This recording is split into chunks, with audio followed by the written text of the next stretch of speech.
Good morning, have a blessed day. ప్రియ సహోదరి సహోదరుడా, మన జీవితంలో ఎన్నో విషయాలకు మనం టైం ఇస్తూ ఉంటాము. ఫ్యామిలీకి టైం ఇస్తాము, ఎడ్యుకేషన్కి టైం ఇస్తాము, ట్యూషన్స్కి టైం ఇస్తూ ఉంటాము, ప్రతిదానికి టైం సెట్ చేసుకుంటూ ఉంటాము. అయితే ఎప్పుడన్నా నీ లైఫ్ని హోలీ చేసుకోవడానికి, నీ లైఫ్ని పరిశుద్ధపరచుకోవడానికి ఎప్పుడన్నా టైం తీసుకున్నావా? నిన్ను శాంక్టిఫై చేసుకోవడానికి, నిన్ను నువ్వు ప్యూర్గా మార్చుకోవడానికి ఎప్పుడైనా టైం తీసుకున్నావా?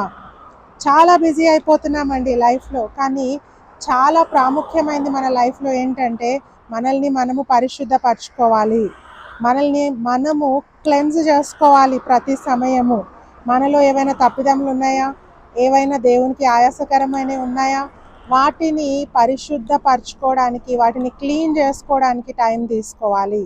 ఇది దేవుడు కోరుకుంటా ఉన్నాడు.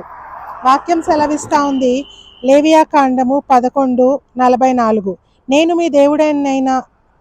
మీ దేవుడనైన యెహోవాను, నేను పరిశుద్ధుడను గనుక మీరును పరిశుద్ధులై ఉండునట్లు మిమ్మును మీరు పరిశుద్ధపరచుకొనవలెను. హల్లెలూయా. దేవుని వాక్యం చెప్తా ఉంది, నేను పరిశుద్ధుడను గనుక మిమ్మును మీరు పరిశుద్ధపరచుకోండి, మీరు కూడా పరిశుద్ధులై ఉండండి అని వాక్యం చెప్తా ఉంది. ప్రియ సహోదరి సహోదరుడా, మనము దేవుని బిడ్డలం కాబట్టి మనం పరిశుద్ధంగా ఉండాలి. మనలో ఏదైనా అన్హోలీనెస్ ఉంటే, ఏదైనా అపవిత్రత ఉంటే వాటిని శుద్ధీకరించుకుందాం. మన తప్పిదములు దేవుని సన్నిధిలో ఒప్పుకుందాం. తిరిగి ఆ తప్పు చేయను దేవా అని ఒక మంచి నిర్ణయం తీసుకుందాము. దేవుడు మనల్ని గొప్పగా ఆశీర్వదిస్తాడు.